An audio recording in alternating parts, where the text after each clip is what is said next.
Welcome everybody. Thank you for joining today's session. As you know, this is the fourth panel discussion, and let me give a prelude, the genesis of our discussion. This is a group from IES 1980 batch, Indian Economic Service 1980 batch, a group of professional economists who have worked in the government of India and elsewhere in other institutions, including other international financial institutions and specialized institutions. So we started this program just to share our experiences on developmental issues. All of us uh, have experience of over 4 decades in the developmental arena, and we thought that on the various developmental issues, let us share our thoughts with facts and figures so that a dispassionate view can be taken, especially by youngsters. More than our engagement, we wanted to just share because many of the things are not available in the textbook, and policy making in the government deviates quite a lot, many a times. So that is how we started, and we are already on the fourth session. Today's topic, main presenter will be Dr. Velumurugan, and he has a tremendous experience in terms of policy making, especially at the state government level, and he has been one of the key economic thinkers of the government of Tamil Nadu and interacting at the highest level internationally. And he has been contributing quite a lot on ease of doing business in consultation with the World Bank.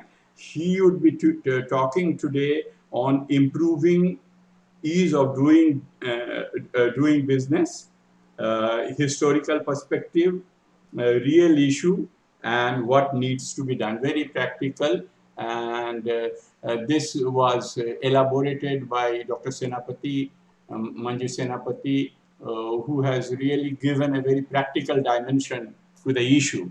And at the outset, let us mention that this discussion has nothing to do with the recent controversy about the ranking of China in doing business, World Bank's report, and temporary suspension by the World Bank of the doing business report. Basically, we are more focusing on how India can improve based on its experiences, how to get licenses, how to get approval, regulations, land acquisition, environmental clearance, and how we can do the role, improve the role as a facilitator.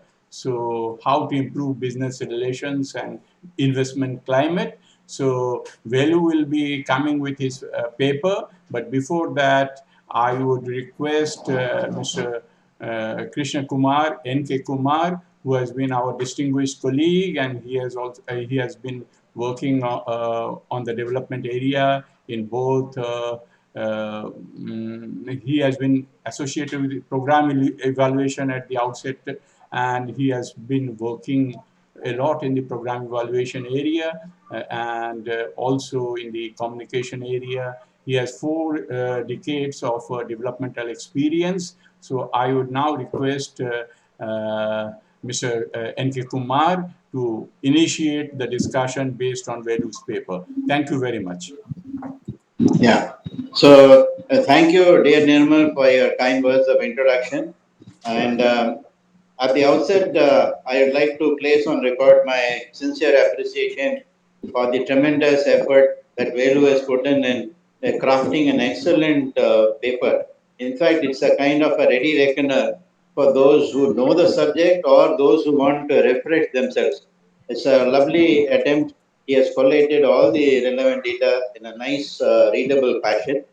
In fact, I will. In fact, he has listed. I will straight away go to the section on the road ahead, because always in India the roads are always a matter of concern, and so the point is. So let's take a proper road and let's hope how we can make a proper road so that we can achieve our objective.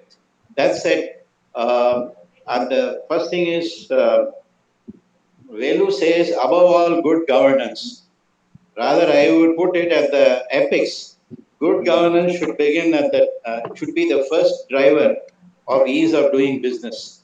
Now today, and another thing why this becomes important is that there is an issue of perception and a feel good factor. I'm deliberately using colloquial expressions in a body of professional economists, but the cutting edge. See, the point is there is a massive effort, to garner FDI. We don't garner FDI just for the sake of garnering FDI, but we want to improve our business, environment and all in two ways. One is that is the organized corporate sector, and then a spin-off is also the massive informal sector. Now, what is happening is the perception is that India is not a good place to do business. For example, recently Ford in Chennai is closing shop. General Motors closed the shop, and these are all which goes. And then there was a massive Vodafone business which were daily appearing in the press, and then the issue of retro taxation. Another point is that when we say good governance, we also have to mention about the role of the judiciary. Now, the point is the judiciary has become a very powerful instrument, both for guiding change and also directing change.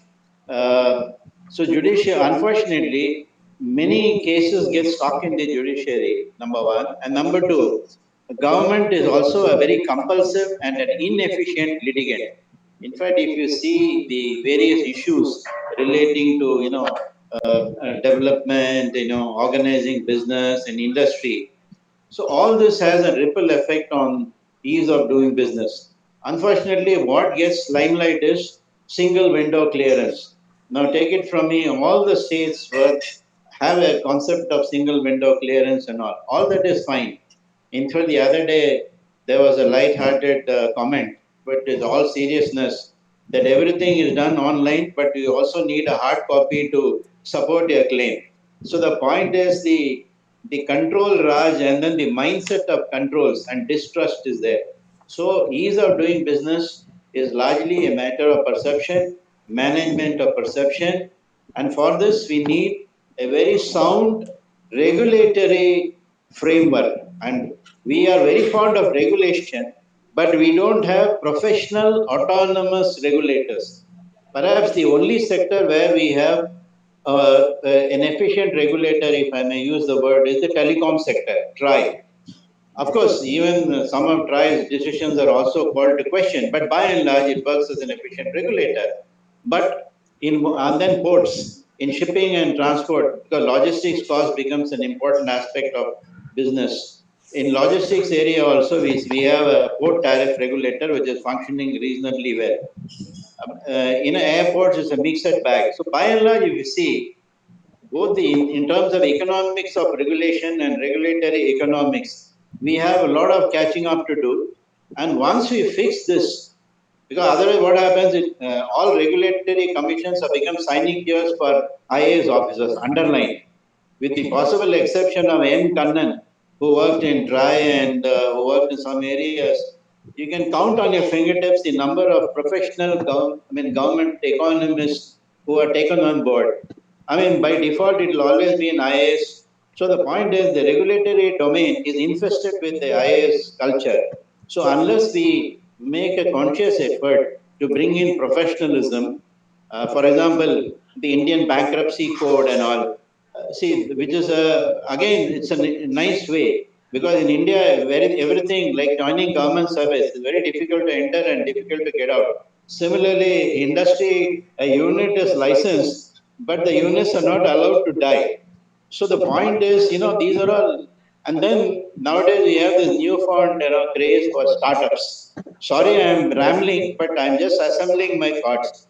The startups, people will immediately produce data. We have started so many startups, and then we are giving a big incentive for startups. This is all fine, which shows the animal spirits and the entrepreneurial spirit. For example, the humble puchka vendor is also living by his wits. Like for example, how he survives the COVID era, and similarly we have the pavement idli shops like your puchka walas and other guys. The informal sector. In fact, the informal sector also is outside the pale of so many times, because it's not easy to do business in the normal way, people prefer to do business in the informal sector. So we have a burgeoning informal sector, and so perhaps all the faults of the doing business in the organized sector.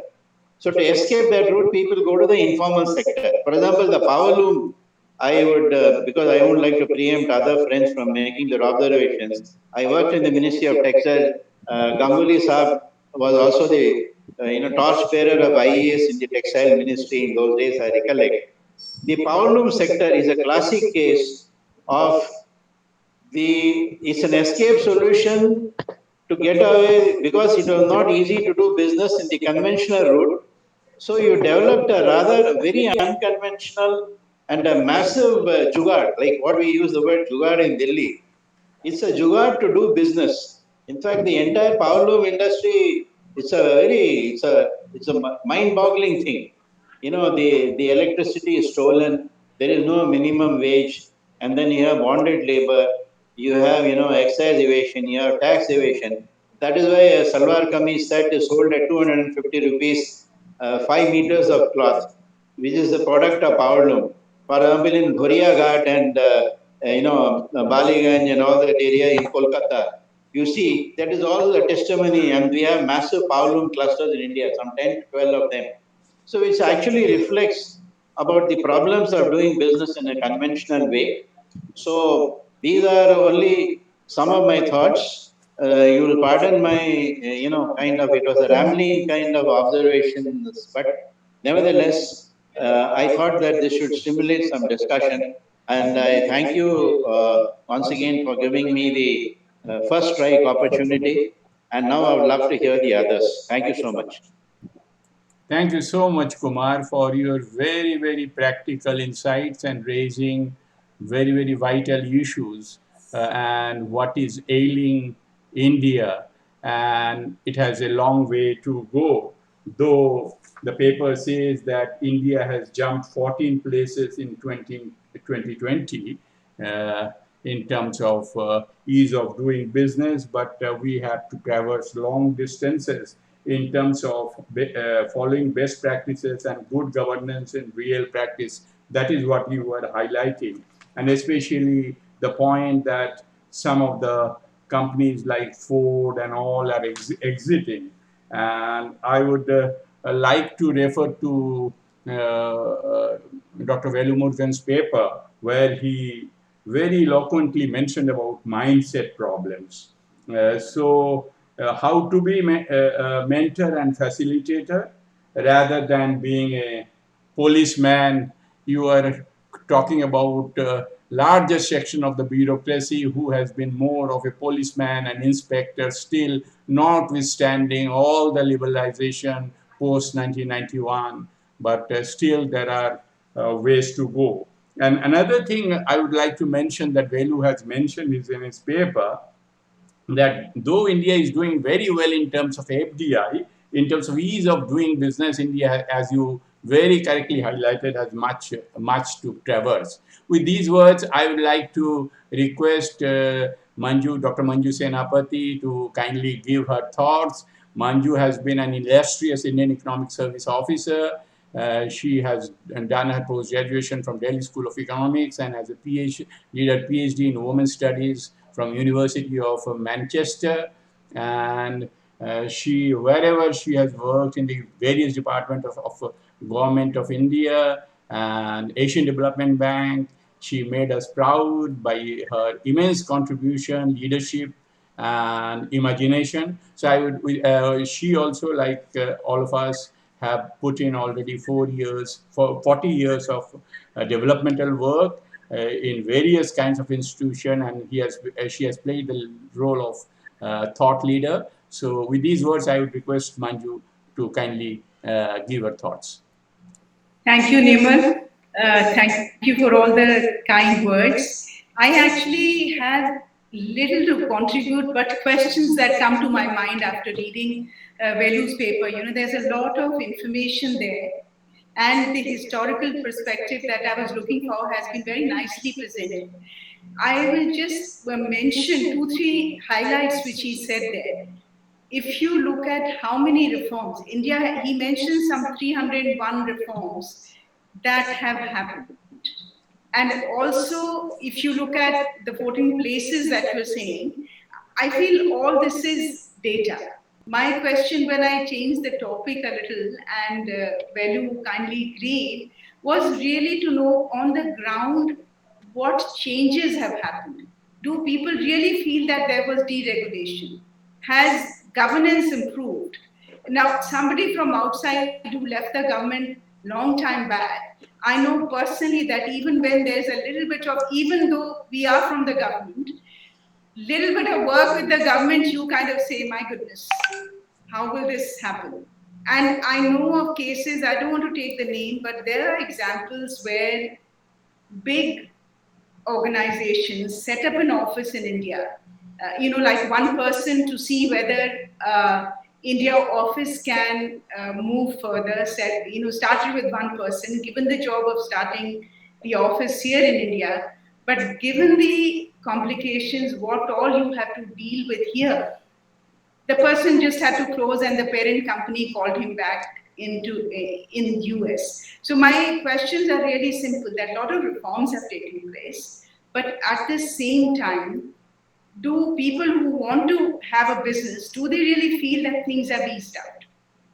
And which out of these have really helped? So mine are unfortunately no comments, but just questions, which of the deregulations, where has the good governance improved enough to make an impact on the ground? And I think even if we are not there, as soon as the bell rings, we'll have to go. If these questions can be asked to Velu or any of you want to respond, that would be really nice. Yeah, thank you. Thank you very much, Manju, for your very, very insightful comments, and especially how much it has improved on the ground, really. That is, other things are data, but whether in our actual experience, we have a feel of this improvement, and the very sad answer, it is not. Maybe it is due to the still policing approach, not being a mentor, not being a facilitator. With these words, I would request Manoranjan to kindly intervene. And like all of us, Manoranjan has a very diversified developmental experience of four decades in various ministries of the Government of India, including economic advisor to the Ministry of Industry. And that was a very crucial period when the reforms were being undertaken. And he has been also looking after various important issues like wholesale price index, because inflation targeting has now become a very, very important issue. And I remember his contribution in Ministry of Program Implementation. So I would request Manoranjan to give his thoughts.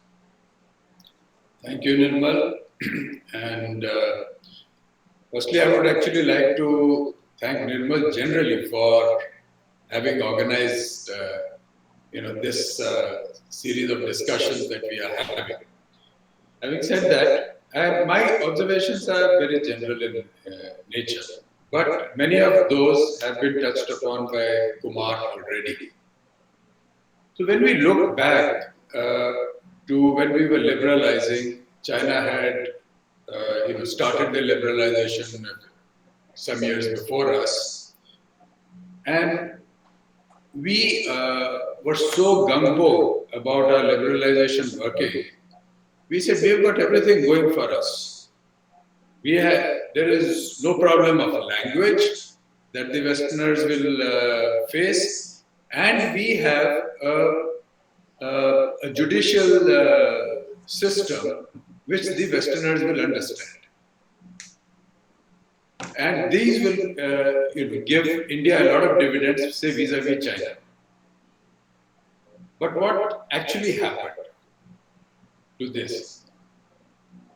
Firstly, if you look at, language is one issue, but the judiciary, you might say that we have laws which are based on the Western model, our judiciary system.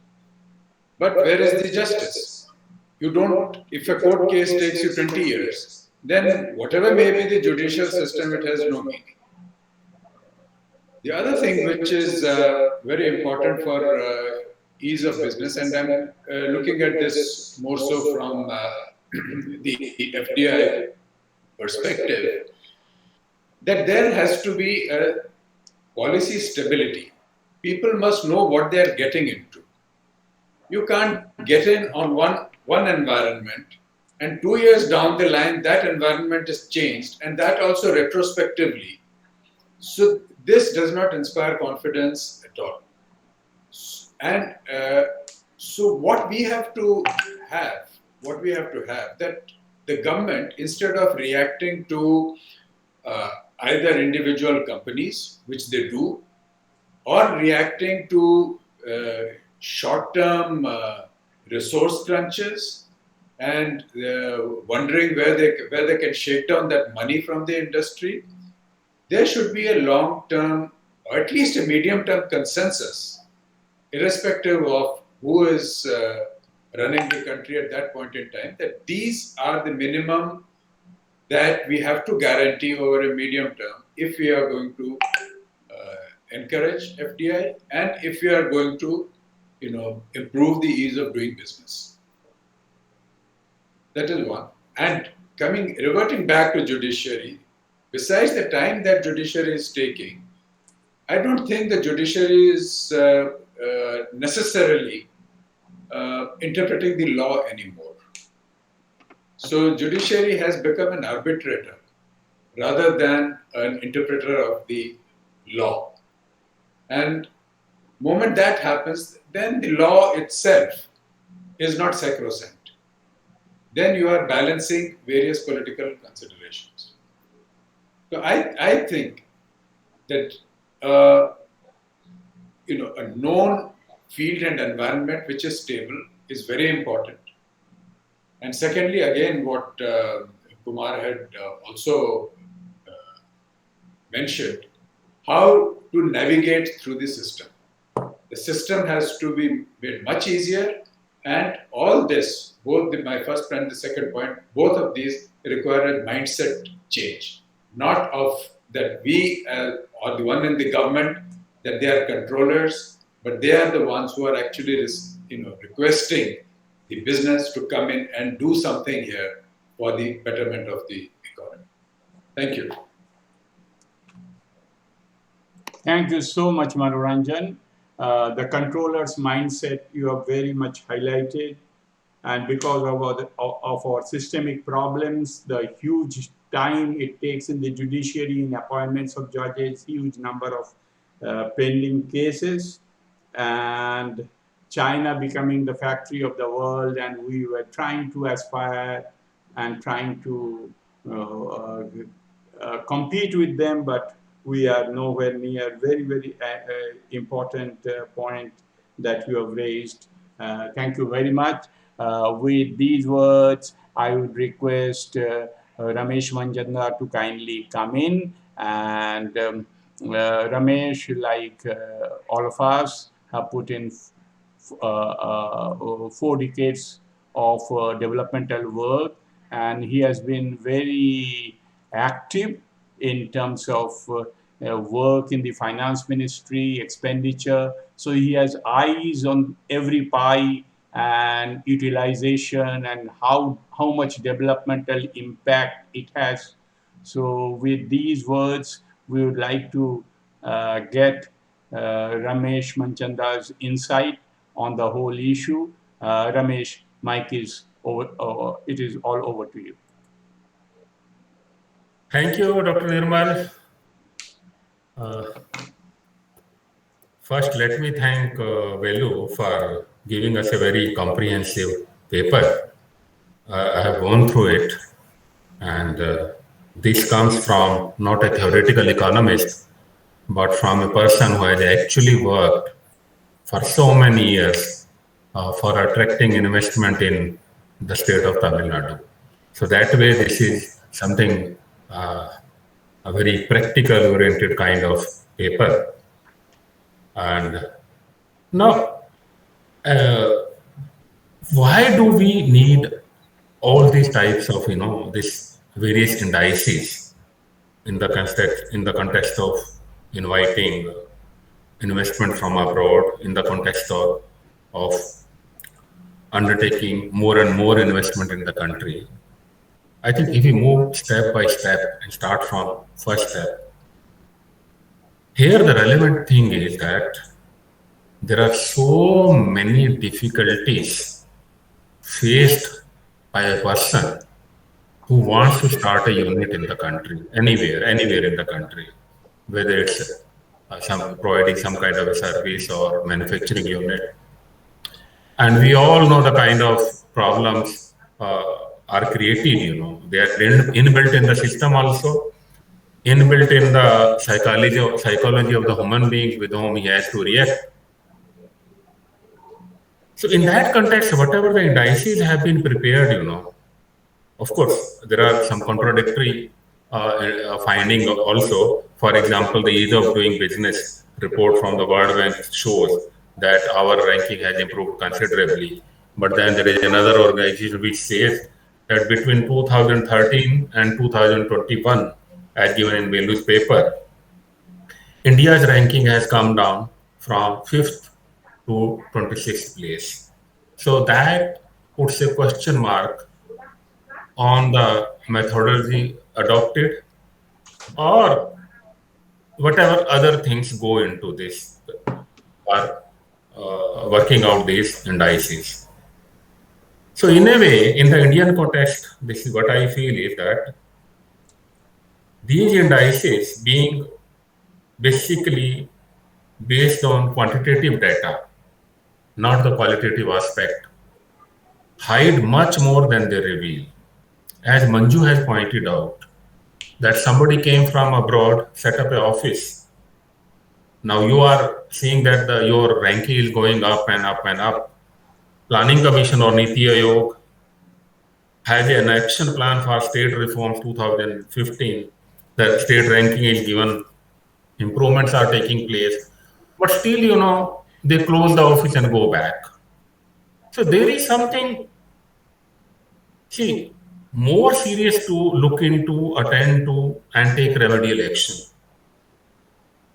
I will say in a way that in our context, instead of having an index on ease of doing business, we should have an index on difficulty of doing business in the country. That is more relevant for us. Ease of doing business maybe for good countries, having good governance in Europe and America and Canada, etc., etc. For us, there are all-round difficulties from all sides for an entrepreneur who wants to work in the country, who wants to set up a unit. I will give you one very small example. Around 2007-8, I had to take a family member periodically to Noida in a hospital for consultations. I had a taxi. Now the taxi can't go to that hospital because you have to pay certain tax. The taxi may cross UP, but you have to pay that tax of about 150 rupees, and for that you have to take a diversion to Sector 26. Why on earth the state government should require a person who is either passing through UP or coming for some work in a taxi and go all the way to Sector 26 to deposit a small amount of 150 rupees? The kind of the time, the kind of money spent, extra money spent. When I spoke to the state government, I didn't get any satisfactory answer. Anyhow, having said this, the limitations of these indices based on the quantitative data, still these are taken into consideration by certain investors, especially investors coming from abroad. So to that extent, we have to keep on improving these indices. But my own experience, I was in the Department of Industrial Policy and Promotion, now it's called DPIIT. we tried to improve our ranking in the context of ease of doing business. I tell you, the vested interests are so strong, or were so strong, Even when the secretary was after me, let us try to get something, and the minister was also supportive. I am talking of 2004, 5, 2006. I tell you, in spite of our best intentions, in spite of our best efforts, we could not move an inch. We could not move an inch. Talk to the state government; they have very vested interest. In Udyog Bhavan, any entrepreneur comes to file IEM, entrepreneur memorandum. The person gets a glass of water, also a cup of tea, also if necessary. But the same system, when it was introduced in a neighboring state, I was told it's online. There also it's online. The person had to give 25,000 rupees for just generating that particular number, for which we were just taking 2 minutes in the Udyog Bhavan. So the things on databases, as I have said, hide so many things, but still, we have to improve this. And for this, we needed a very strong leadership, willing and strong. I'm very happy, if you see between 2014 and 2009 and 19, our ease of doing business ranking has improved by 79 points. 79 points is a big jump. I tell you, an honest and strong leadership, which can catch the people by neck, those who are not ready to yield, then only we can get the results. So this result between 2014 and 2019 in the improvement of ease of doing business. So I would like to thank the present government. I am not a bhagat of any government, but still, whatever is before us, so we have to thank them. And I hope we continue to improve our ranking further. I think this much I would like to say today. Thank you very much, Nirmal. Thank you so much, Ramesh, for raising very, very practical issues. And thank you so much. Thank you so much, Ramesh, for raising very, very practical issues. The generation of metrics don't solve the problem, but one has to be practical. One has to be kind of a facilitator, and inspector's mindset has to go, and we have to ensure the mindset changes, and it changes so it takes long time, because 91 we embarked upon it, levelization. We thought India will be the factory of the world, but alas, things have really not happened. So, and thank you so much, Ramesh. We are so lucky to have Velu, and Velu has really worked so hard, and it was so clear that it is coming from a practitioner. Yes. Sorry for interrupting. I have to go. Velu, I have to apologize. We started the discussion before you, but we won't be able to stay. We have some people over. But I just wanted to pick up one point. You will be listening to the recording. I just wanted to pick up one point which Manchanda said just now, which I think is very important, is to say something focusing on difficulties of doing business in India and whether that has changed. Ease of doing business versus difficulties. I'll just stop here. I'm really sorry that we'll have to go. Thank you, Manju. Thank you so much. And you have highlighted that very important point, that is how to ease the difficulties, and that is the main kind of challenge, difficulties of doing business, how to really navigate on that. So it's all navigation problem. And with these words, we are coming to the hero of the day. It is really, really very comprehensive paper, Velu. And let me again say a few words about Dr. Velu Murugan. Dr. Velu Murugan has been the thought leader in the Tamil Nadu government in economic matters. And today's topic, mostly he has been thought leader in that. He has been head of single clearance committee, and all this ease of doing business, interacting with the World Bank, and kind of presenting government of Tamil Nadu point of view and how do things improve, and even at times getting into very serious discussion with the World Bank how to improve the methodology to make it more effective. So Velu, like us, has put in 40 years of developmental work. So we are so lucky to have him, and his paper, I think it is mine house of information, and it really reflects his real contribution to the developmental work and reducing the difficulty level, as Ramesh Manchanda has, because it is the difficulty in doing business, as Ramesh and Manju have highlighted. So mic is over to Dr. Velu Murugan. So please give your thoughts. We are eagerly waiting for that.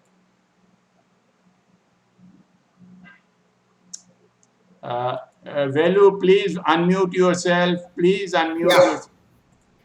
Thank you, Nirmal. First of all, my sincere apologies. I really caught up in the traffic and I got terribly delayed. I'm sorry for this. Let me get into the subject matter. I have prepared a presentation on improving ease of doing business in India. And let me talk about that. But before that, I just wanted to briefly talk about my experience of having handled it in the field.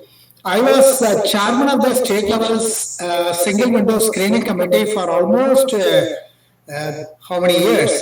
From 1996-97 to 2019 till I retired, I was heading the state level single window committee. In Tamil Nadu, it is headed by a bureaucrat, and I handled it in government. And I was also doing investment promotion. So I handled a lot of projects starting from Ford, Hyundai, many Fortune 500 companies. And I have also interacted with the World Bank team during the period 2009 to 2014. So I was closely associated with the World Bank team in assessing the ease of doing business in Tamil Nadu. So they did a sub-national survey, and they took up Tamil Nadu as a case study, and they were doing it for a few years. So I worked with the World Bank team also way back in 2009 till 2014. After I participated in many World Bank teams also, World Bank conferences also, both within India and outside India, as a resource person, and talking about my experiences and how we handled this ease of doing business in Tamil Nadu. Well, the subject matter is quite vast. A lot of things can be talked about for hours, but given the time constraint, let me share a few random thoughts. I put in my random thoughts in the base paper, which I've already circulated, and I hope you had an opportunity to go through that. Let me briefly talk about the subject. This ease of doing business is something nothing new. It has been talked about for many years, for almost last 17 years. Historically, if you look at it, ease of doing India's economic, before economic liberalization, India had a very closed door policy. we believed that public sector has to be the engine of growth and private sector has to be controlled. We have to restrict the monopolies. And the philosophy of the government was that public sector should be given the dominant role. And licensing Raj was introduced, deciding what to produce, who should get the license, how much he can produce, where to produce. All these decisions were largely governed by the licensing. And foreign investment was not allowed. The doors were closed, and we didn't allow foreign investors. And there were a lot of import restrictions, citing the infant industry argument. So we had this very restrictive closed-door background, and we had lived with that for quite a long time. So as a result, if you look at the mindset of the regulators who are administering various business laws, it was more like Inspector Raj. He had the typical mindset of an inspector to regulate the business. And there was a lack of trust on the private sector. Well, all these culminated in economic crisis. We know that it was opened up in 1991, and we had dismantled the licensing Raj, and we had opened up the investor. We had opened up the import-export. Import licenses were dismantled also, and foreign investors were welcomed. So we completely changed our business environment post 1991. So we have two different scenarios, but a lot of things had happened worldwide. During this period, when we remained in closed doors, China had opened up. And China went for the socialist market economy with Chinese characteristics. Deng Xiaoping, the then chairman and the president of China, was the architect of this. He brought this liberalization. He is considered to be the architect of reforms in China. And after that, China moved from the centralized economy with the central planning to market economy. But if you look at this, from 1950s to 1987, India and China remained almost identical. Only in 1990, China gradually started overtaking India. And today, China reached 1 trillion GDP mark way back in 1998. We took another 9 years to reach that. And today, China is almost 5.5 times of the Indian economy. They are about $14.9 trillion GDP, and ours is hardly about $9 trillion GDP in PPP terms. So, given this scenario, the China had a very without any competition. China had a clean sweep from 1978 to 1990. For 13 years, they never had any competition in attracting foreign investors. And during this period, they attracted huge amount of FDI from US, from Taiwan, from Japan. Now, if you look at the Chinese FDI, these three countries alone have accounted a very major share of FDI in China. And this created huge regional disparities in China also. The east coast of China was well developed, particularly the Jiangxi region, Shanghai region, the Pearl River Delta region, what we call as the Pearl River Delta region. They all became very well developed, highly industrialized. But the western region remained largely undeveloped. Even today, the regional disparities remain very significant. But China is considered as a success story. Even today, Chinese, in spite of all these discussions about Chinese restrictions being brought in the recent times, China remains a major recipient of FDI. And China still remains as the largest recipient of FDI. So given this background, when we opened up, so we wanted to emulate China. Immediately, China became a role model, and we wanted to attract China. And when we opened up, the competition became intense between Indian states. It became the responsibility of the state to attract investments. So the states had to create employment opportunities as part of the social responsibility, and the employment opportunity need to be created in the manufacturing sector, and the state took over. It became the responsibility of the state to attract industries to create employment opportunities. The competition between the states became very intense. Way back, I can tell you with one example. In 1995, Ford decided to make investments in India. That was the first major FDI. And there was an intense competition among states. Like other states, Tamil Nadu we also competed. And 22 states competed in the race to attract Ford to that state. So we also competed. And there was so much of competition. Every state came with very attractive packages. We also offered a very attractive package, but many states offered even free land. Very attractive incentives. But finally, Tamil Nadu snatched the project. We literally snatched it from Maharashtra. And the race between Maharashtra and Tamil Nadu was so intense that we scored 72 marks and Maharashtra scored 71 marks in the site selection criteria of Ford. And since we scored more marks than Maharashtra, we literally snatched it for Maharashtra. From that day onwards, this happened way back in 1995-96. I handled this on behalf of Government of Tamil Nadu. Since then, every project we face intense competition from other states. All sorts of packages are offered. Today, every state in its enthusiasm to attract investments have liberalized the business laws. A lot of liberalization has been done. India has done, it's a long way. We have made a significant progress in this, at least on paper. I should say on paper.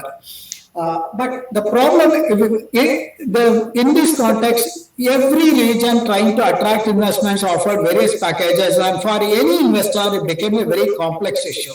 India is a very diverse state with diverse characteristics.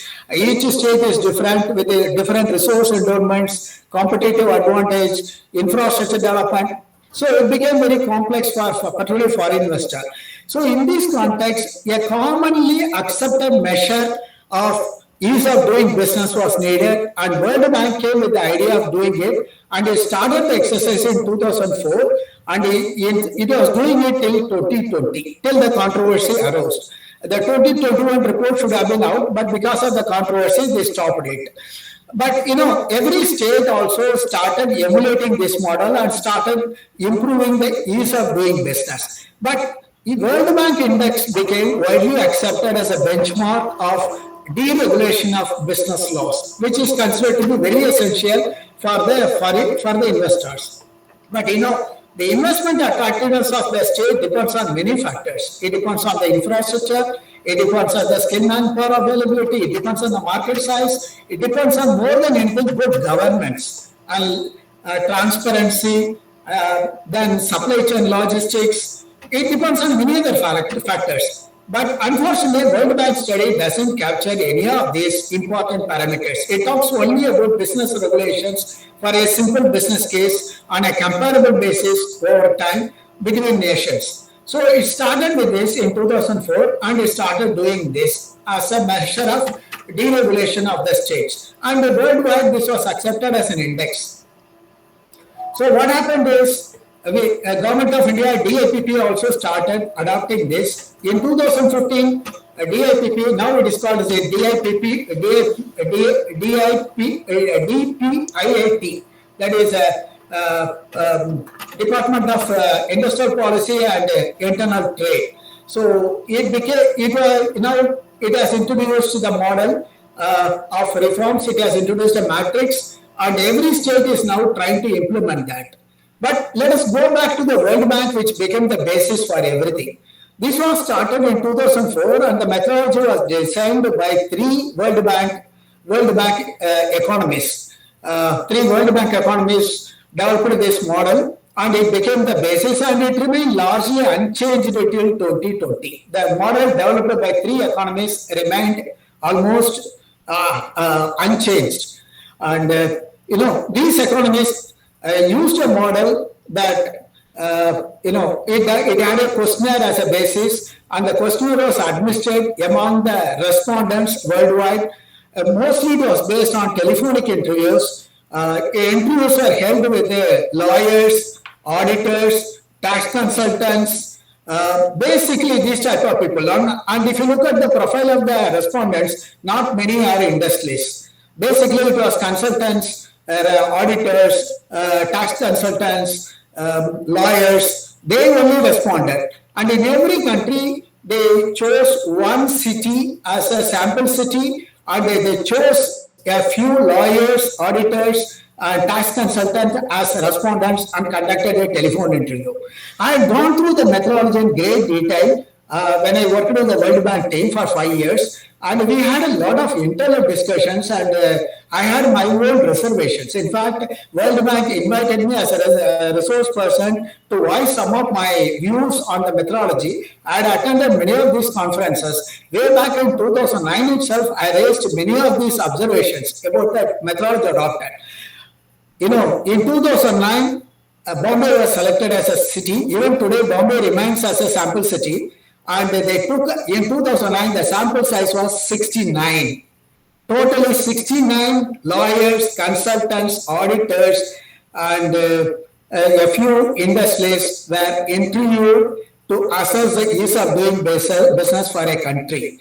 If you look at the sample size, it is statistically insignificant. It won't stand the test of significance. It's a very small sample. It's not a truly representative sample, and they chose this and conducted the interview. And if you look at the sample size, it's 0.00001%, something like that. It is not truly representative. It's one of the major observations I made. Saying that your sample size is not representative. Even if you talk to the lawyers or consultants, even consultants generally, I'm not blaming all consultants, but consultants already have a different view. They try to magnify everything. Even a simple problem is magnified because that's how. Now I'm not talking about every consultant. A few do that, and the industries should have been interviewed. Most of the respondents are consultants or lawyers or auditors. There's another observation I made. But World Bank said the methodology is well defined, well said, and they can't do much about it. And they didn't like the discussions on the methodology part. If you look at this, it also ignores some vital parameters like political stability, governance, skilled manpower availability, cost of wages, quality of infrastructure. These are all vital factors in the view of investor. Investor looks at every aspect of it. But these factors were ignored in the World Bank methodology. The World Bank study never took cognizance of these things. Even if a state doesn't have proper infrastructure, if it doesn't have proper skilled manpower, or if the cost of cost of labor is very high also, still it didn't pay any, it didn't talk about that, and it covered mostly the reforms, the business laws and the deregulation done by the government in simplifying the laws. If you look at this, India was ranked 142 in 2015. Gradually, it improved to 130 in 2016. Again, in 2017 also, we are 130.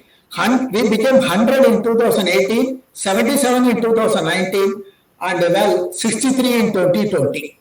So the final ranking was 63. If you look at this if I read the every year report, right from almost 2008 report, I have read all the reports, including the methodology part of it also. The methodology remains largely the same. In the last almost 16 years, it has remained the same, irrespective of the critical views expressed by many. India has substantially improved, and India has done remarkably well in this. From 142 to 63 from 2015, in 2020 it became 63. So it is a very, very big leap for India. But there are many countries which are ranked above India. One of the countries is Rwanda. Rwanda is consistently ranked above India. And I couldn't understand the logic behind that. And maybe, I don't know whether they have done something very substantial reforms. but they have been consistently ranked. And today, Rwanda is ranked at 38, and China is ranked at 31. India is ranked at 63. So Rwanda is rated to be a more investor-friendly state than even India and China. This whole survey talks about the progress or the reforms done in 10 different parameters. Basically, World Bank took only 10 parameters, like dealing with the business permits, like construction permit, getting the utility connections like power and water, enforcing contracts, and ease of getting credit, and paying taxes, how quickly you can pay taxes, and trading across borders, registering property, resolving insolvency, and settling the disputes. These are the 10 parameters taken by World Bank, and in 2020 survey, they ranked 190 countries. India is ranked 63. The average size, apart from the criticism that the average size of the sample size is very small, recently there is a report that was published a few days back by World Bank about the controversy about the rigging or the influencing the ranking of some countries. There is an interesting report published by a law firm called Wilhelm Hale report. It is called Wilhelm, and it is a report conducted by the Ethics Committee of the World Bank, and it cited some. It made some remarks about data rigging, data ranking manipulation, and I'm not going to talk about that. It is in the public domain. It's for everybody to read.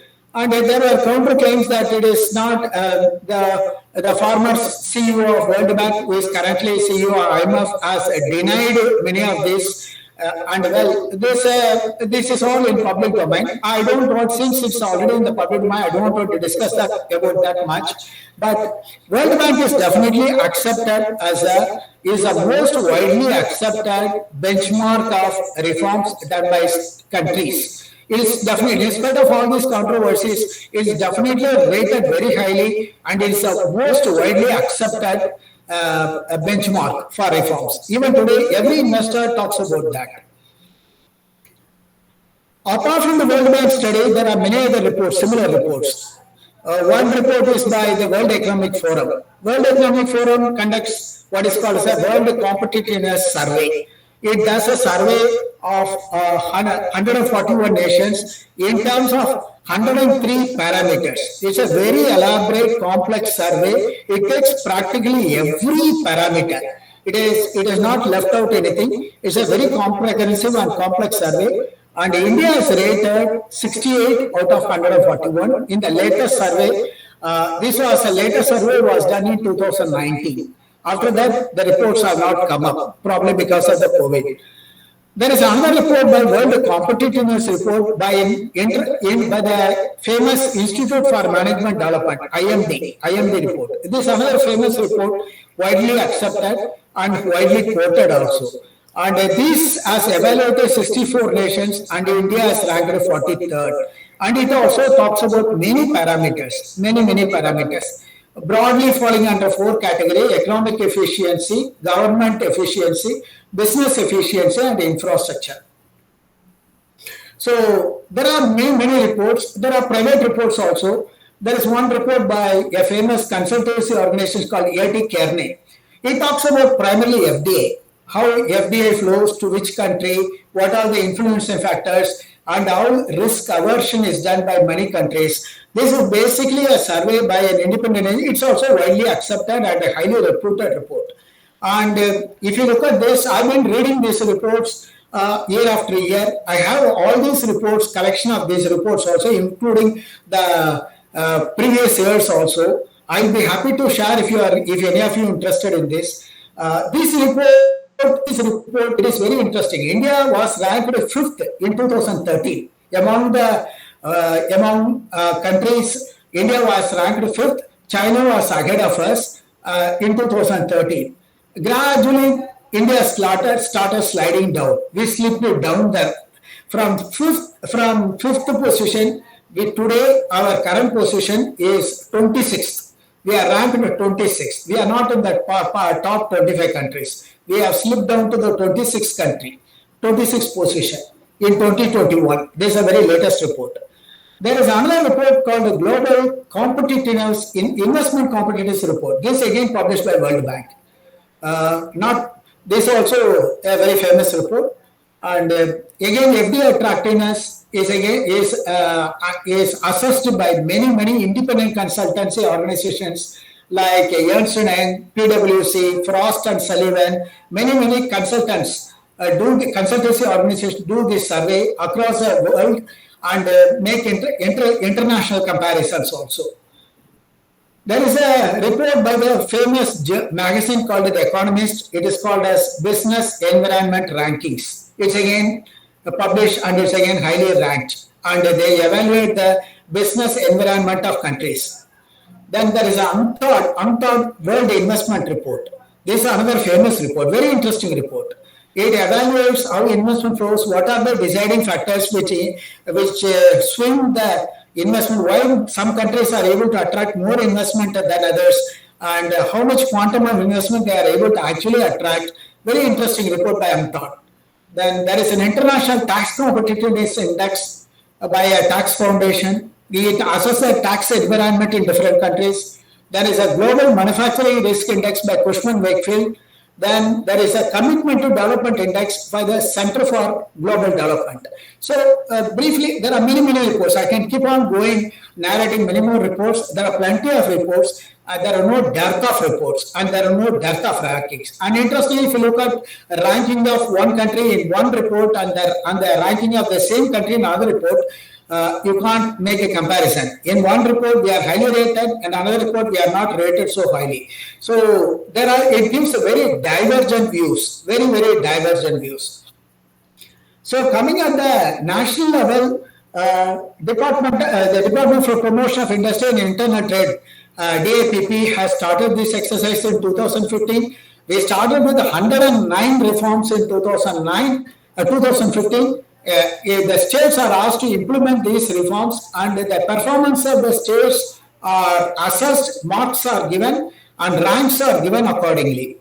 So for last 5 years, 2015, 2016, 2017, 2018, and 2019, these 5 reports are published already, rankings are published. And states there is an enthusiasm, or rather a competition among the states to implement these reforms to become one of the top performing states. Well, it's very interesting. The rankings are very interesting. The latest report rankings were published for the year 2019. 2020 survey results are not yet published, probably because of COVID, and 2021 is yet to be taken up. So if you look at the latest rankings for the year 2019, Andhra Pradesh AP is ranked number 1, and UP is ranked number 2. Telangana is ranked 3. Madhya Pradesh number 4, Jharkhand number 5, Chhattisgarh number 6, Himachal Pradesh 7, Rajasthan 8, West Bengal 9, Gujarat is ranked 10, Uttarakhand 11, Delhi 12, Maharashtra is ranked 13, Tamil Nadu is ranked 14. These 14 states and the others are ranked below that. If there are 14 states have scored, all the 14 states have scored more than 95%. And if you look at the difference between one state to another, it is just 0.5% or 0.75%. It is in decimals. It's not much. Maybe one of the 109, in 2019, there are 301 reforms. Out of 301, maybe we didn't implement one reform or two. We didn't get that half a mark, so we went down. But all the 14 states, including Tamil Nadu, they scored above 95%. And the gap between one state and another in terms of marks is in decimals, is very negligible. Basically, these reforms talk about 12 important factors, which in my opinion are very important for industry. One is the single window system. A lot of debate, a lot of discussions happened today about single window system. Is it really truly single window, or there are many hidden windows behind that? The question is, are there many hidden windows behind a single window? Well, how far the single windows claimed by every state today is effective? How far they are really effective in solving the problems of the investors? Then about land.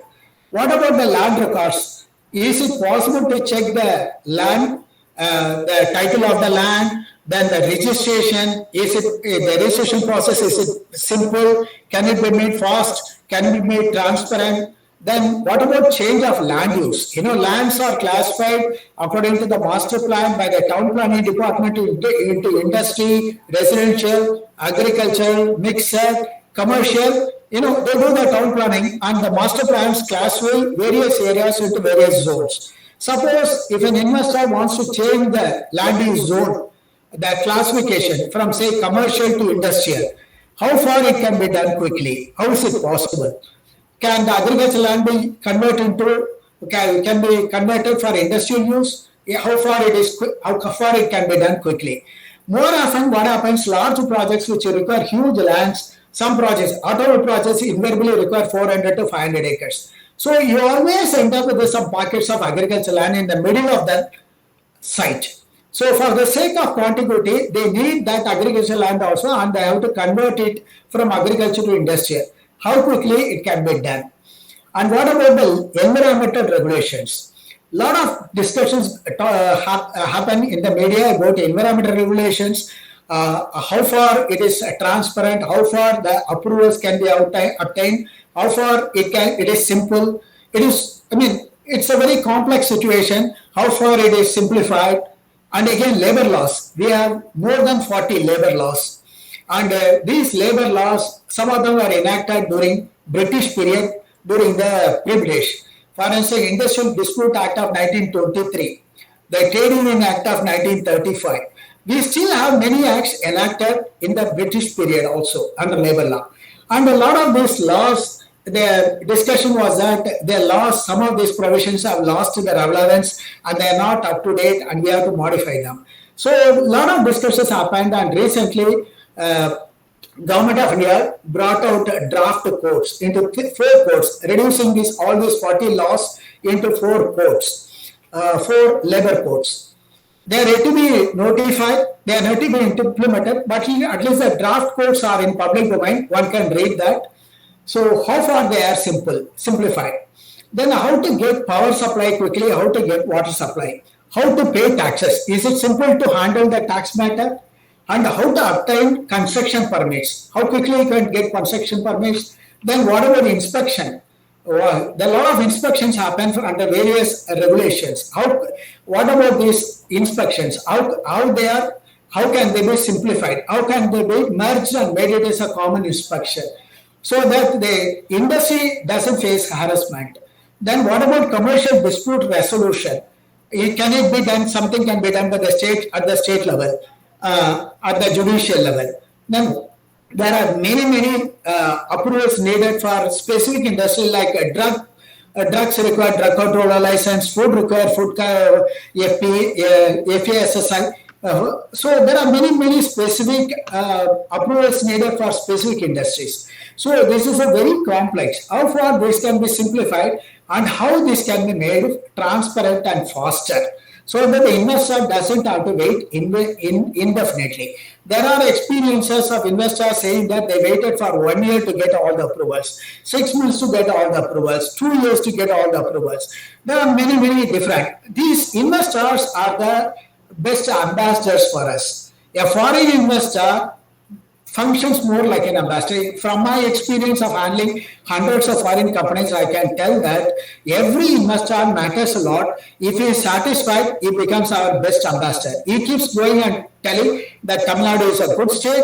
I've gone and invested there. I didn't face much of a problem. It was quite fast. I could get all the approvals. Like that, they talk very nicely. Suppose if we had harassed them, and if he had better experience here, he goes and talks bad-mouthing everywhere, saying that, no, don't go there. And his words are more powerful than hundreds of our seminars and presentations. one investor believes the words of another experienced investor. So one of the things I always do is when I talk to an investor, I provide all the information. I act as a single point of contact. I don't make him to run around for information. But at the same time, I also, what I do is, I arrange meetings. If it's an American company, I arrange a meeting with another American company.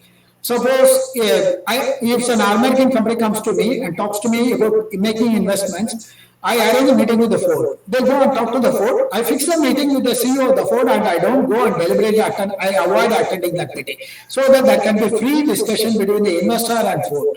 Ford can freely tell whatever it feels, good or bad. Let them tell. I always have the confidence that we'll get a good feedback, and I can tell you.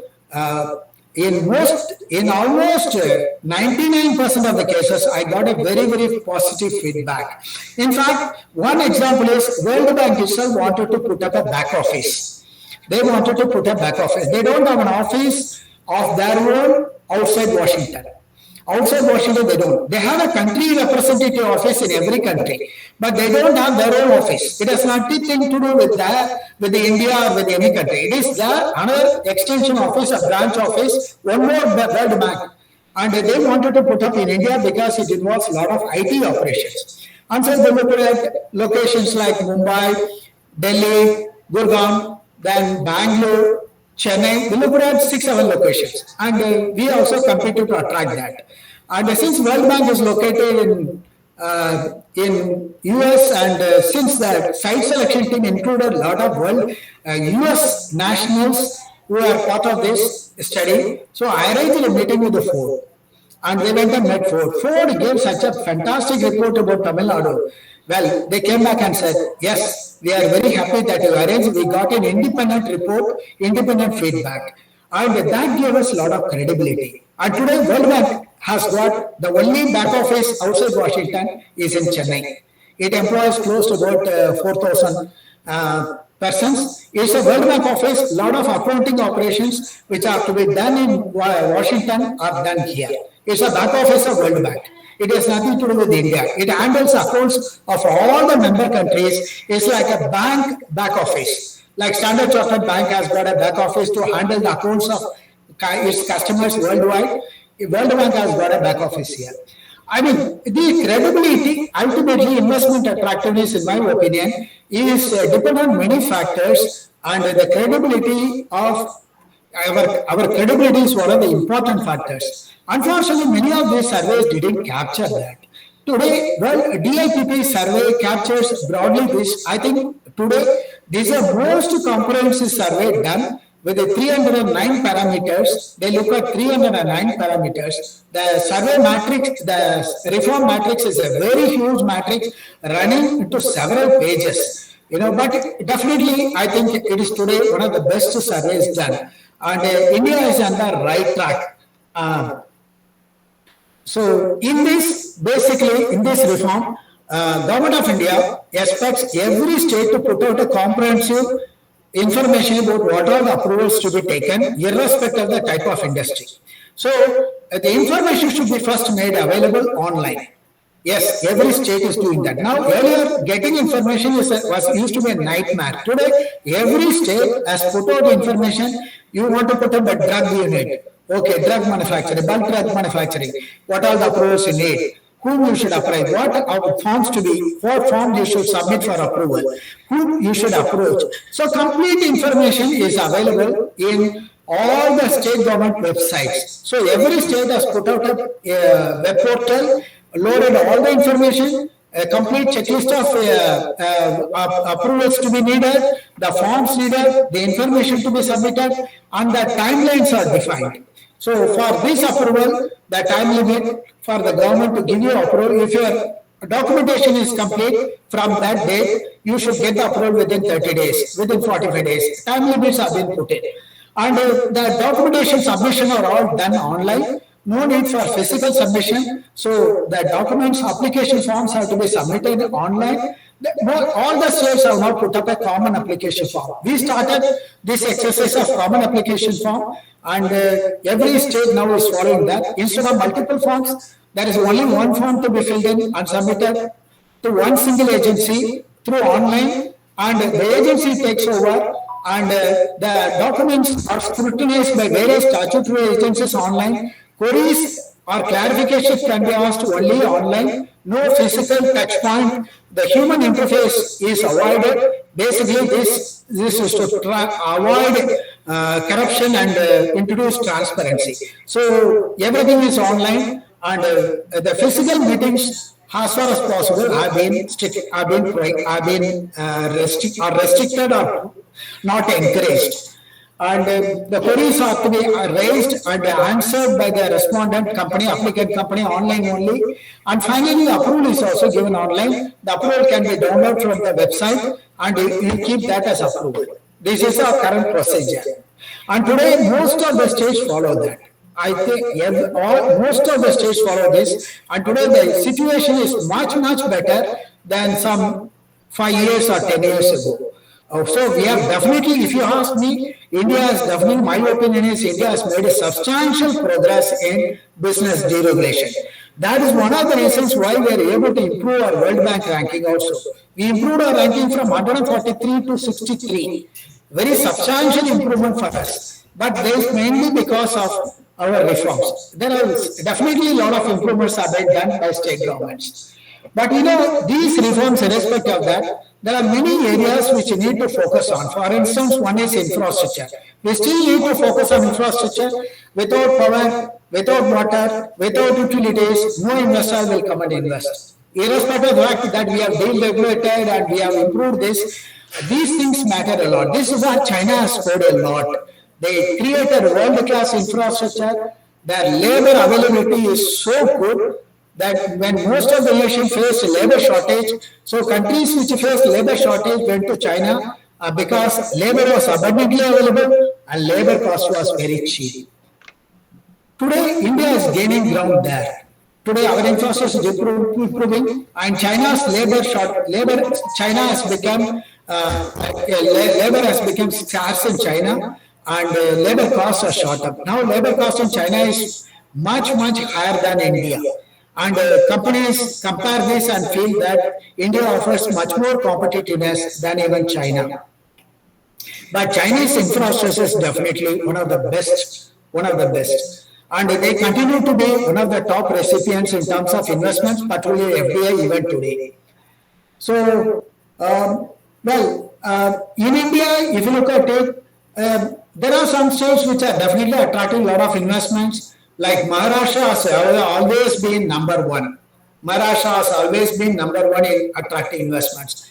Gujarat, definitely one of the front runners. Tamil Nadu, Karnataka, of late, AP, Telangana, they all are now started attracting very substantial investments. And Kannada did a phenomenal job in terms of IT. I mean, Kannada, Bangalore is a role model for everybody. Every other state is trying to emulate Bangalore in terms in attracting investments in IT sector. Well, this apart, I wanted to talk about a little bit more about a single window, because this is one of the most important components of ease of doing business. The idea behind single window system is that instead of running from pillar to post for getting approvals and infrastructure support, the investor should contact one single agency, and that agency should take over and get everything done, including approvals, including infrastructure connections like water supply, power, gas connections, everything. So one single agency, in the interest of attracting investment, one single agency should be responsible for getting everything for the investor and should not make the investor to run from pillar to post. So there are something like 16 basic approvals, which we did a lot of research on this.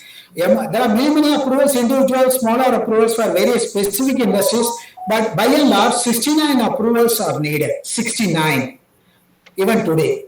And these approvals fall under 3 stages of the project. One is pre-establishment phase. That is, even before you set up or you before the construction, even before the construction, what we call as a pre-establishment phase, you need something like 24 approvals, like building plan permission, approval from the local municipal council, approval from consent to establish, wherever needed, EAA is needed, then factories act, under factories the building plan approval, there are so many things. So 24 approvals are needed in the pre-establishment phase.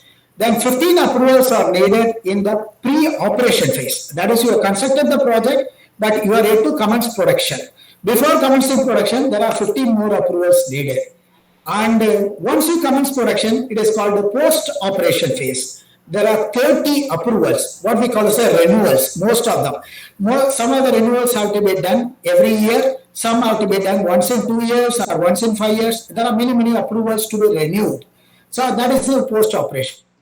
So the idea is all these 69 should be made available by one single agency instead of multiple agencies. So we have different regulatory agencies, but instead of making the investor to run to each of these agencies, there should be one single agency which should have the responsibility of getting it on behalf of the investor. See, in 95-96, when I handled Ford was the first experience for us, and it was learning experience for us also. And Ford insisted there must be one agency. I'm not going to run to each agency. I'm not going to do that. If you want Ford to come and invest here, there must be one agency which should handle everything for us, and we will contact only that agency. So the government of Tamil Nadu, since we are desperate to attract Ford. We wanted to get Ford. That was the very first project for us. And so the government of Tamil Nadu said, let Guidance Bureau, which I was heading. I was the head of that organization, and they said that you should take over the responsibility on behalf of government of Tamil Nadu. This responsibility was given to us. So we started handling and getting everything. Ford contacted only us, land allotment, power, water supply, utilities, then all the other approvals, incentives, including an MOU with the government. Everything was done by us. This was done just because we wanted Ford.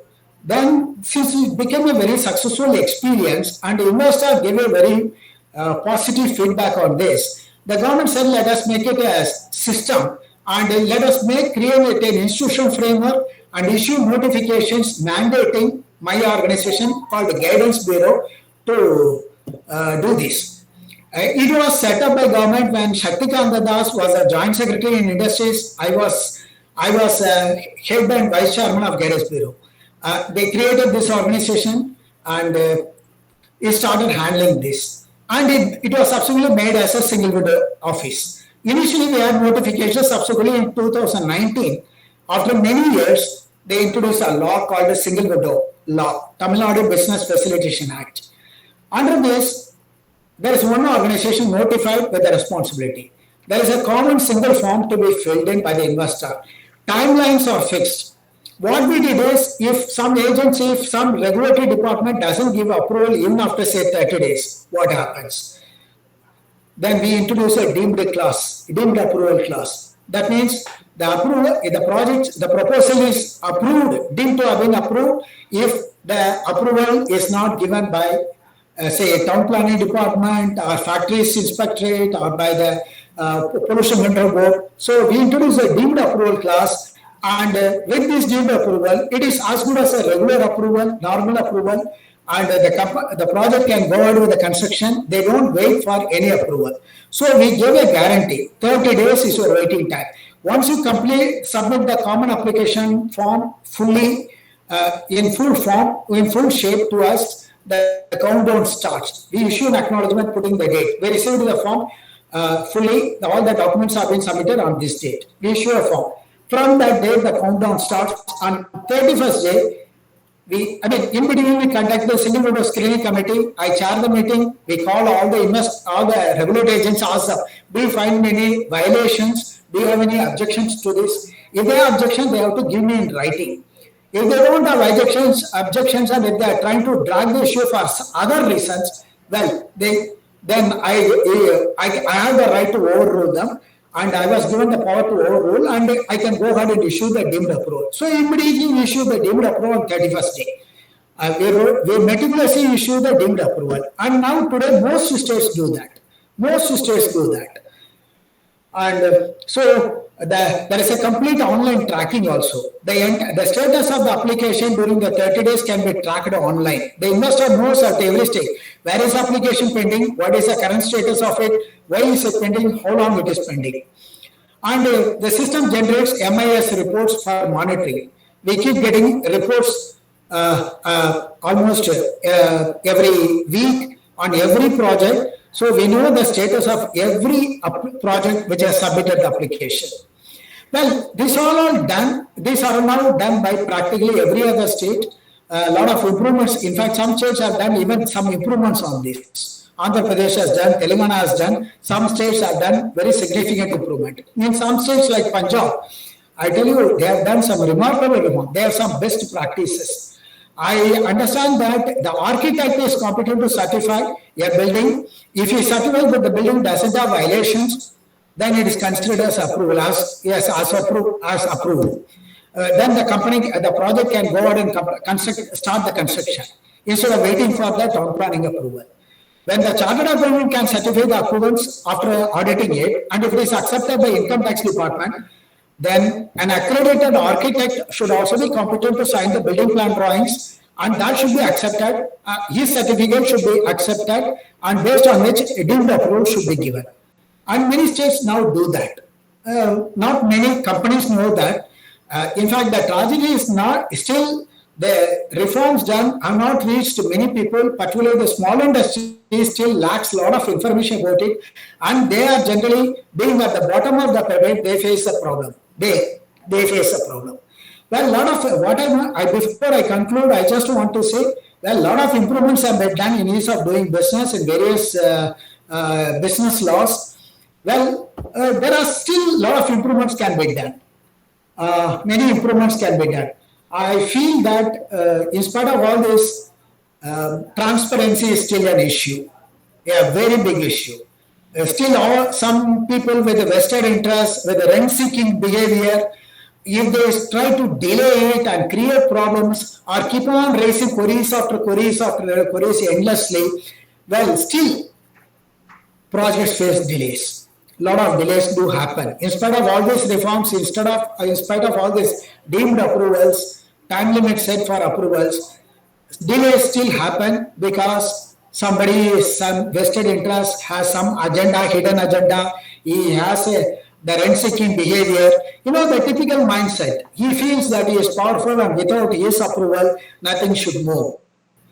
You know, the typical mindset. You know, we can change the law, we can introduce a reform by a stroke of pen. But changing the mindset is not that easy. It cannot be done overnight. The mindset problem is a big challenge. We have to gradually, the mindset has to be changed. We have to make a lot of improvements. That's possible by introducing accountability, or introducing transparency, introducing, penalties also for non-performance, and continuous training and monitoring. By these things, we have to overcome the mindset problem, which is still a big problem. Still, a lot of these business regulations are cumbersome. There are many complex regulations. We have to do a business process re-engineering, and many of these reforms can be simplified, and they can be. And some of these approvals, needless approvals, can be done away with. Like we have done 40 labor laws into 4 labor codes. A lot of simplification is possible. And we need grievance redressal mechanisms. If an investor is not happy with the decision of any regulatory agency, if he has a grievance, there must be proper effective grievance redressal mechanisms with accountability. And we need to do a lot of taxation simplification, tax reforms. This is India's tax. Still, in spite of all these recent improvements, remain very complex, and this is one of the biggest challenges. And a lot of simplification should be done there also. And above all, good governance, the political leadership and the governance, these are all big issues and challenges. We have started, India has made a lot of progress. Many states have many best practices, what we call as the best practices. Many good examples are available. And I hope we will continue to improve, and India will be able to emulate and emulate the success of China. Well, I thank you for for the time. It has been slightly long, more than what I expected, but I wanted to share some of my random thoughts on this. The subject matter is quite vast. We can discuss each of this. For instance, the labor codes or the recent EEA 2020. These are all subjects which can be discussed for hours. I'm not going to the nuts and bolts of all these individual reforms for want of time. Already I was delayed, and I'm sorry for keeping for delaying this meeting presentation by 45 minutes. My sincere apologies to every one of you. Please accept my apology. And I'm very happy I thank Mr. Nirmal for giving me an opportunity to present this. Thank you, friends. Thank you so much, Dr. Velumurugan. What a comprehensive presentation. Never mind, you have given us a mine house of information, and it was no wonder that it is coming from such an experienced practitioner of single window clearance. Rather, carving out the map and planning it and executing it. So who could have been a better person to really apprise us of what has been the problem, what has India done, and what are the roads to traverse. Many thanks, Velu, for an excellent presentation and very comprehensive presentation. With these words, I would like to request Dr. Sharat Kumar to kindly speak. Dr. Sharat Kumar has had an extensive experience in various economic ministries of the government of India for four decades. So he's author of several books and many articles on economic issues. So with these words, I request Dr. Sharat Kumar to give his thoughts on the subject.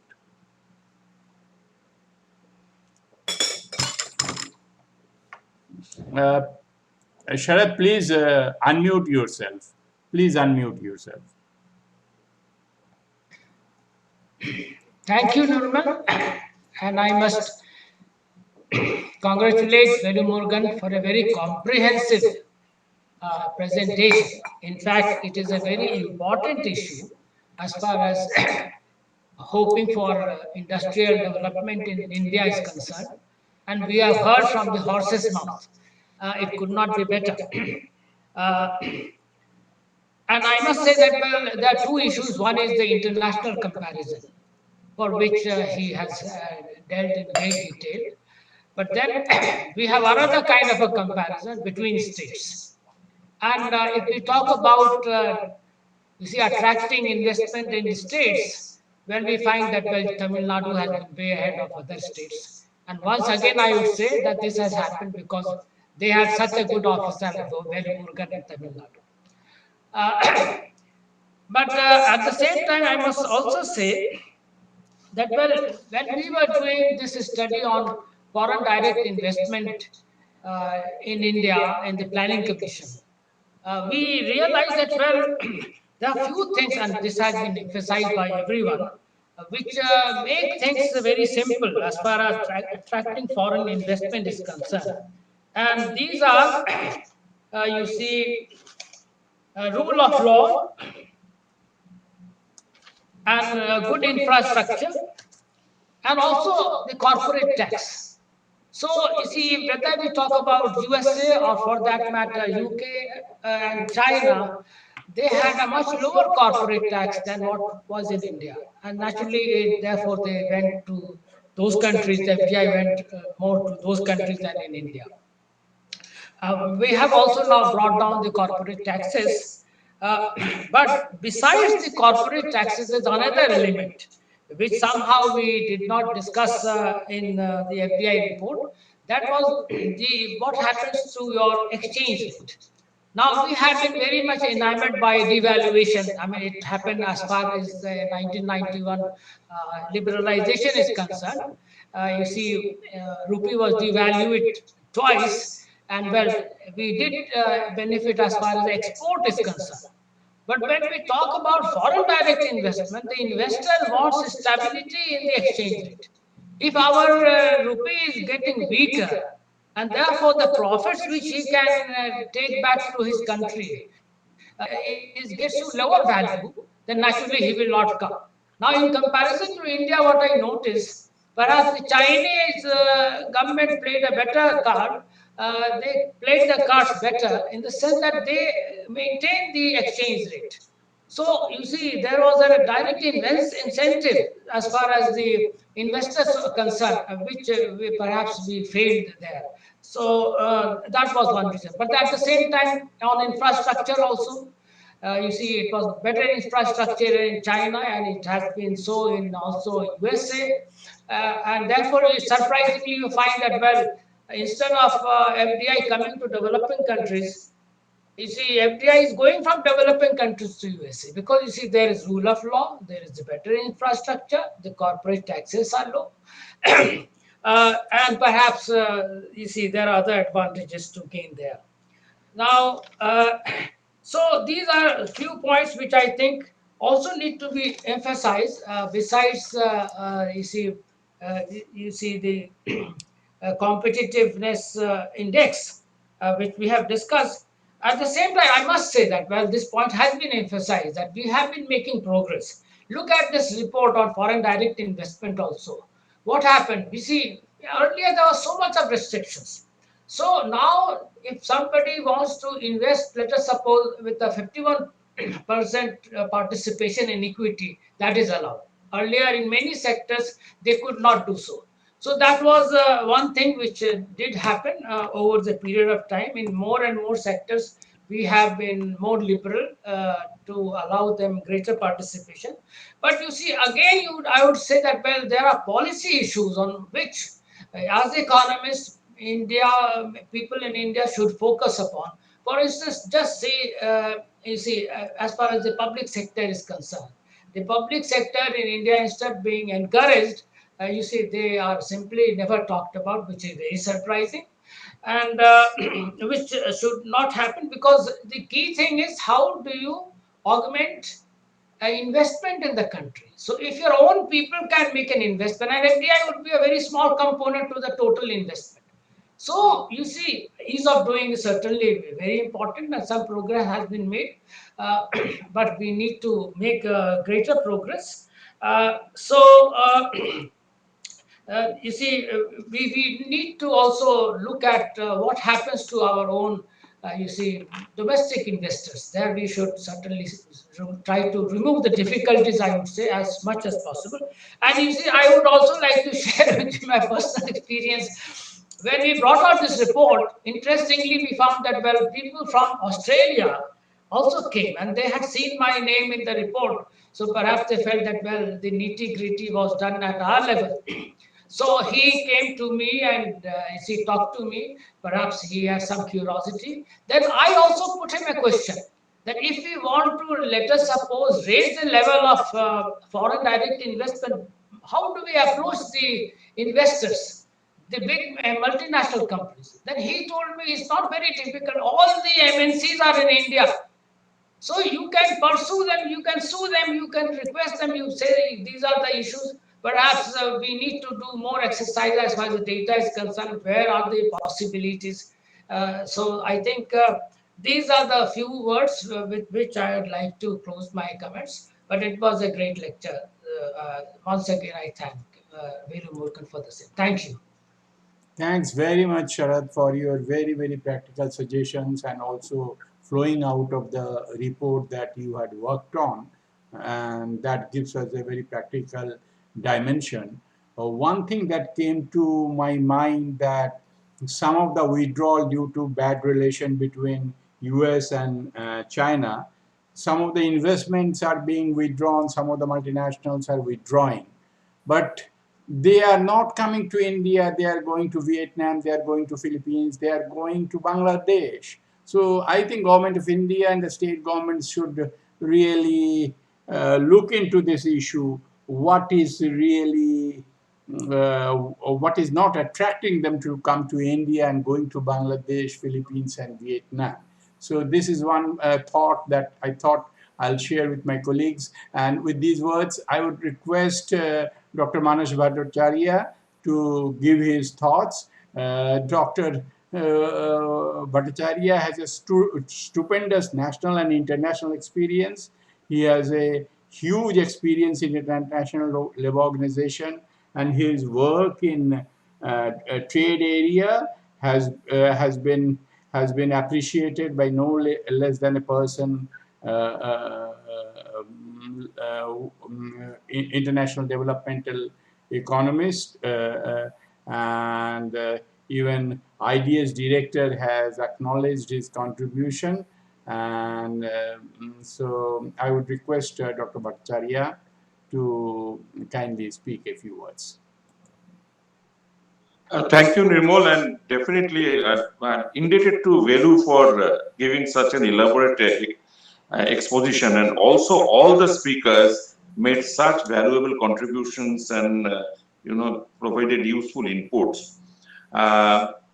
First of all, this Velu's paper actually covers almost everything. So it's quite confusing. In fact, what Velu has explained properly, that there are so many indices which hardly any correlation between them. So, in fact, what we really need is some kind of which means that there is still need for some work to combine these indices to come out with a composite index, which still is a much more authentic and captures most of the, if we have to really, depend on indices, because indices otherwise can be quite misleading. Because if ease of doing business is the most popular one and acceptable, then it quickly gives wrong signals to people. And as Velu has already exposed the inherent problems with the construction of these indices, it's not really desirable that these kinds of indices, without proper qualification, either they should change the nomenclature that it is ease of handling regulators or something like that, or time taken in regulation in case of deregulation or something like that. I mean, otherwise, as Velu also has said, that there are many other factors which really speak of business environment and ease of doing business. And as Manju said, really we need a report of difficulties of doing business. Otherwise, we don't have a counter thesis of ease of doing business. And as Kumar has also pointed out very importantly the role of governance. It is so important that definitely, I mean, improvement in regulation is also is one indicator of improvement of governance, but that is not all. World Bank had a fetish about regulation. I mean, they were particularly obsessed with labor market regulation and deregulation. And Kumar, I don't know. I mean, whether he read the World Bank literature in the early part of this current century. Most of these were actually blaming that countries, I mean, the informality is some kind of defensive response to excess regulation. I mean, the paper of very high technical papers were there by the World Bank saying that informality has developed because of excessive regulation. But then at the time, it was in 2007 most probably, I was in Geneva at the time, and I definitely worked out a working paper which is now widely circulated. There I made it, because it was an implicit message against the labor regulation and things like that, where it was econometrically proved that it is the governance. If the governance is good and better, then even higher regulation is proving very useful in many of the developed countries. I mean, one can econometrically easily prove that it is the governance which has crucial significance in the whole context. So one has controls from governance as a variable to find out really to what extent regulation is damaging. So Kumar has already brought in the importance of regulation in the whole issue and the informality, because he mentioned about the textile informal market and things like that. So, I mean, Saurabh has very interestingly has brought in the policy dimensions is important. Because sometime back we were also told that many of the FDIs and were either of tariff jumping nature, because in their source countries their tariff is higher. Number two is proximity to the source material or proximity to the wider market. Particularly, a Sri Lankan economist categorically had written about all these things. And as Sharat has said, there's enormous complexity of policies. There are tax policies, land policies, these policies, that policies. Velu has very elaborately covered about the service, particularly the transaction cost aspects of that. I mean, one window, single window system, how easily it is facilitating matter. But then, when we talk about really business environment and FDI attraction, we have to have a comprehensive view of not only how we are facilitating some of the service, delivery, but also these kinds of policy issues. And of course, like take for example, I mean, no one talks about, as Ramesh Manchanda was saying, and also Velu had written in his paper, when we want to rank up the states about their ease of doing business or whatever, it's a bit sensitive issue, because no state wants to be shown in a bad light vis-a-vis another state, and it becomes a federal political issue. I mean, sensitive issue. I mean, because being an insider in the government, I know that it's not so easy. Which simply means that we don't really depend completely on the government to come out with some indicator and relying exclusively on that. We need experts like Velu Murugan to write extensively on how to really guide the investors to choose from among the states where to go and where not to go.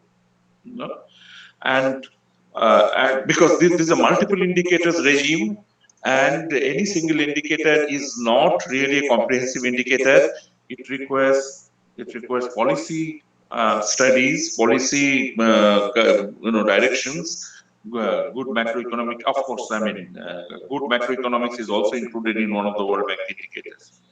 But also, I mean, these kinds of other things like starting a business. I mean, sometimes your local booms and try to. I mean, that is not a part of any. You can always get permit and all that, but managing local booms, you need to have some person in many of the states. And in some of the states, infrastructure and accessibility is also a problem. So, having said that, I mean, like take for example, Ramesh Manchanda was mentioning about like transaction cost. I mean, going from one state to another. I was in tourism ministry as an advisor, and for couple of years we were trying really, and all the tourist operators were saying that we want a single window system where we can just deposit some of the money that we need, that we need to pay to these state borders. We don't want to mandate there. But even that, the central government, tourism ministry, was struggling with the state governments to introduce. It was not coming very easily.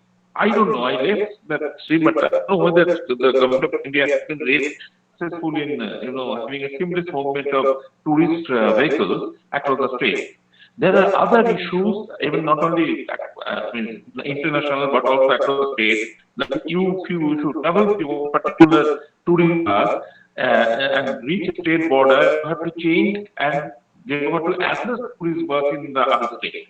There are many political issues here involved and things like that. So given this fragmentation of the entire market, one has to really look into many the other complexities and simply not try to introduce some kind of a technical concept of ease of doing business and with entire quality relying on that and become complacent. But my rank is here, my rank has improved, and things like that. And one needs to really come out with a comprehensive analysis of what Velu knows all about and what Sharat says about the policy aspect, and also as Manju has mentioned, the difficulties of doing business. Ramesh has already mentioned the scope of vested interest in the whole of the things, like underlying political logic and federal problems. So all these factors have to be taken into consideration, and really, I mean, we can request, we can recommend that for the young economists to really come out with these kinds of analysis. And like take for example, I mean, something based on only perception is not enough. Sample size is small, so there is a lot of scope for improvement of this work. I mean, if really we have to contribute as economists, so that this can really help the investor and can guide the investor. Nirmal, thank you for having me to speak, and really it's a very, very high level and intense discussion, and it also, helps to grow appetite. So I don't think Velu has really taken longer time, because one feels more appetite to know when Velu ends. So thank all of you, I mean, for this particular discussion. Thank you. Over to Nirmal. Yes, Manas, exactly. We have benefited from Velu so much that maybe we could have heard more from him, and maybe we'll split up this labor issues, labor code, and environmental clearances, all those things part by part, and we'll get further richer intellectually from Velu and our other friends. So these are all very important issues, and thank you, Manas, for emphasizing the governance issue and the imperative for a composite index, so that at one index we can get a fairly good view where we are going. And but of course, again, with the World Bank controversy, one has to be very careful in methodology and in terms of pressures from the member governments to really because it is to really put them in good light, but it has to be objective, and the report has to be fair to all the countries.